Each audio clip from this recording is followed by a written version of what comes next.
Olá pessoal, seja bem-vindo à nossa escola bíblica de hoje. Mas antes de começar a nossa aula, eu quero passar algumas informações importantes para você. A nossa igreja está localizada no Jardim Vaz de Lima, na Rua Comendador Antunes dos Santos. E aqui nós temos algumas programações. Às quartas-feiras temos realizado o discipulado às 20 horas. No sábado tem acontecido as nossas redes de homem, mulheres e jovens. E aos domingos tem acontecido nossos cultos de Santa Ceia, Primícia, Fé e Milagres e Celebração. Então deixo aqui para você esse convite para estar junto com a gente em alguma dessas programações. Boa aula e que Deus te abençoe. Graça e paz, seja bem-vindo a mais uma aula da nossa escola bíblica.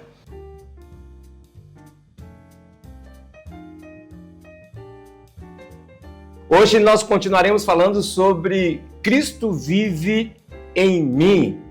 Não vivo mais eu, mas Cristo vive em mim. Baseado em Gálatas capítulo 2, versículo 20, um texto do apóstolo Paulo, que diz o seguinte: já estou crucificado com Cristo e vivo, não mais eu, mas Cristo vive em mim.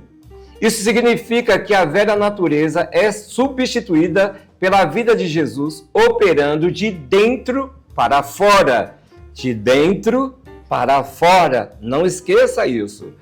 A obra redentora de Cristo começa através de nós, dentro, no interior, lavando, nos purificando, nos moldando, nos convencendo, onde é a morada do Espírito Santo de Deus. Vamos para uma lista de coisas que acontecem quando Cristo vive em uma pessoa, quando Cristo passou a habitar em mim, viver em mim através do seu Espírito.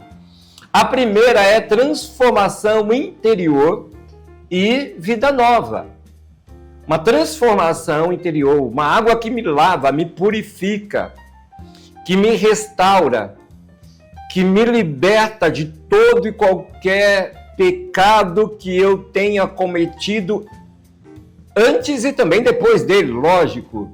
Mas aqui nós estamos falando de uma transformação interior quando eu aceitei como Senhor em primeiro lugar e Salvador da minha vida. Então veio uma nova identidade. Não vivo mais eu, mas Cristo vive em mim. O velho homem, o eu, aquele orgulho, soberba, não preciso de Deus, eu não preciso de ir a uma igreja para ter Jesus, para ter Deus. Eu aqui na minha casa posso buscar o Senhor. Eu não falo mal de ninguém. Eu sou do trabalho para casa, de casa para o trabalho, eu vou para a escola ou eu vou à faculdade. De vez em quando eu saio com os amigos, vou na casa de um parente. De vez em quando eu tomo uma, mas eu não faço mal para ninguém. Eu não preciso estar numa igreja evangélica. Já falou isso ou já ouviu alguém falando sobre isso? E as pessoas acham, por elas serem, entre aspas, certinhas, elas acham que não precisam ter Jesus como Senhor e Salvador da sua vida. Mas a Bíblia diz que sim, e ela é o manual daquilo que o homem precisa conhecer. Às vezes a pessoa diz assim, o ser humano deveria vir com um manual. Está aqui o manual do homem, a palavra de Deus, a Bíblia Sagrada.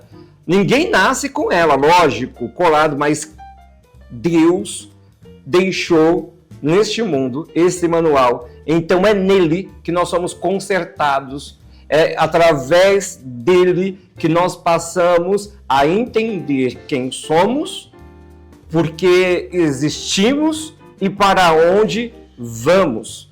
Então a velha natureza precisa ser tirada quando Cristo entra. Então eu deixo de ser escravo do pecado e passo a ser crucificado com Cristo. Então nasce uma nova criatura, um novo eu no meu interior.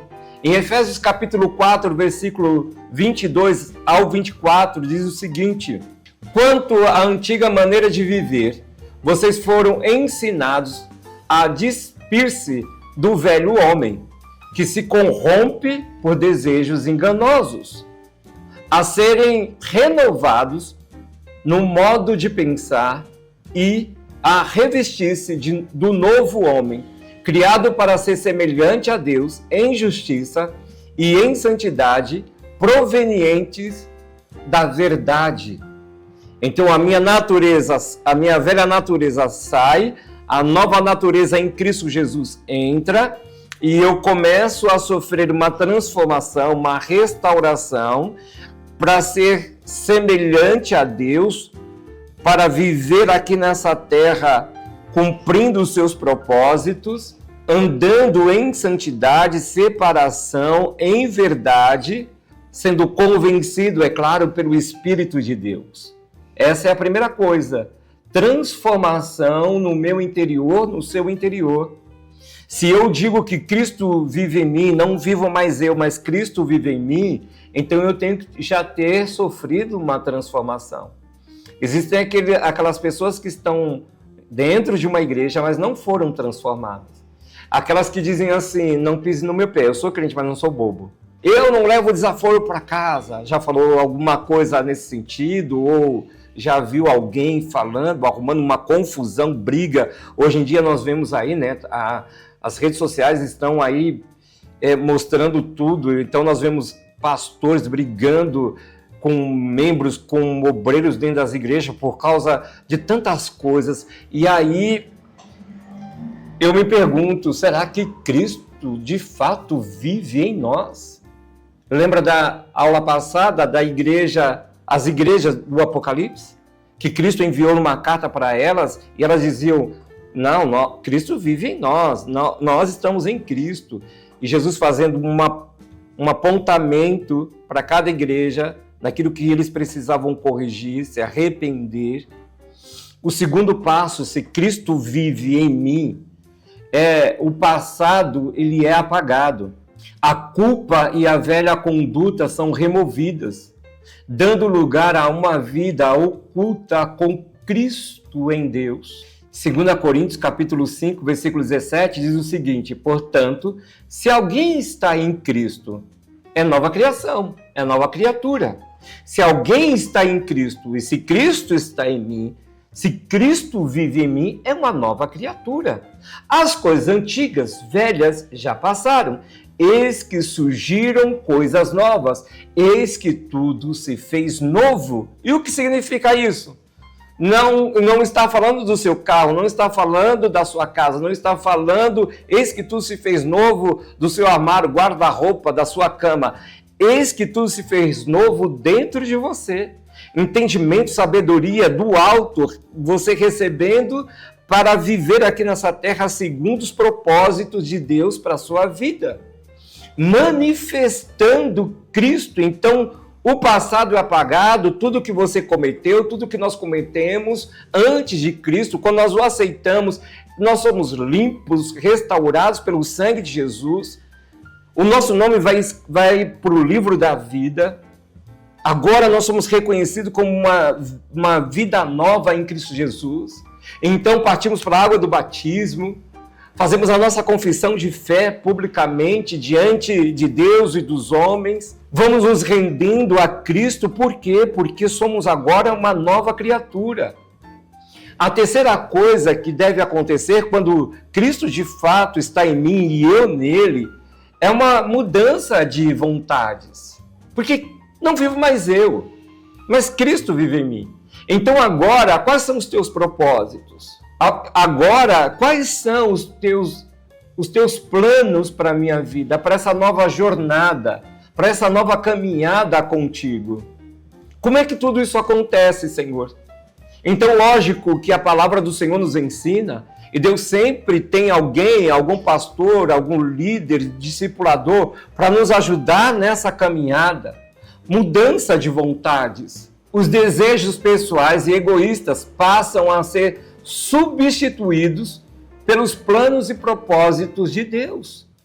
É assim que funciona. Se Cristo está em mim, então todos os desejos que eu possa ter, tudo aquilo que é egoísta, que eu só olho para o meu umbigo, só para mim mesmo, tudo isso tem que ser retirado e agora eu preciso ser alinhado com os planos, com a vontade, com os propósitos do céu, do reino de Deus para a minha vida.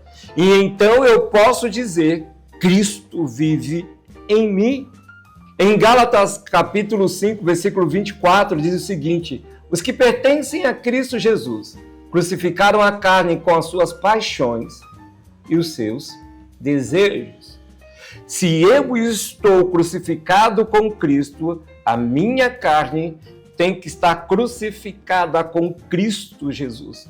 Eu preciso levar essa carne todos os dias à crucificação. Eis-me aqui, não seja feita a minha vontade, mas seja feita a tua vontade. A mesma oração que Jesus fez no Getsêmani. Quando Cristo está em mim e eu nele, o que acontece? Em quarto lugar, renovação de mente. A forma de pensar muda para se alinhar com a vontade de Deus, focando nas coisas que vêm do alto. Em Filipenses capítulo 4, versículo 8, Paulo diz o seguinte: finalmente, irmãos, tudo que for verdadeiro, tudo que for nobre, tudo que for correto, tudo que for puro, tudo que for amável, tudo que for de boa fama, se houver algo de excelente ou digno de louvor, pensem nessas coisas. Precisa haver uma transformação na nossa mente. A nossa mentalidade precisa mudar. A nossa maneira de enxergar, de entender as coisas, precisa passar por um ajuste diante do Senhor através da sua palavra, com a ajuda do Espírito Santo. A minha maneira de viver precisa ser outra completamente. Tudo que for verdadeiro, tudo que for nobre, tudo que for correto, tudo que for puro, tudo que for amável, tudo que for de boa fama. E automaticamente eu vou demonstrando isso na minha maneira de viver, na minha maneira de falar, na minha maneira de me comportar, de entrar e sair, de seja lá qual for o lugar, porque Cristo vive em mim. Então, se Cristo vive em mim, eu já fui crucificado. Se Cristo vive em você, você já foi crucificado. Você não vive mais para as suas vontades, mas você vive para a vontade de Deus, que ela é perfeita, ela é boa, ela é agradável. Ela é excelente, ela é a nova proposta para aqueles que dizem que tem o Filho de Deus como Senhor e Salvador da sua vida e que está caminhando para morar na Nova Jerusalém, na eternidade com Cristo. E eu creio, eu tenho plena certeza que isso tudo pode acontecer comigo e com você. Lógico que se assim nós quisermos. Lógico que se houver um desejo no meu coração, não quero viver mais dessa forma. Não quero viver dando mau testemunho por onde eu vou. Não quero viver assim, falando que sou de Cristo, mas a minha conduta, a minha maneira de viver não corresponde com aquilo que eu falo. Eu acredito e Cristo te convida a isso no dia de hoje, para que você faça uma reflexão. Examine-se, pois, o homem a si mesmo. Então verifique como é que está a sua vida. Verifique todos os dias como é que está a sua maneira de viver, como é que você tem apresentado a Cristo para as pessoas. E torne-se um com o Senhor, porque esse é o desejo dele. E eu te aguardo na próxima aula, em nome de Jesus.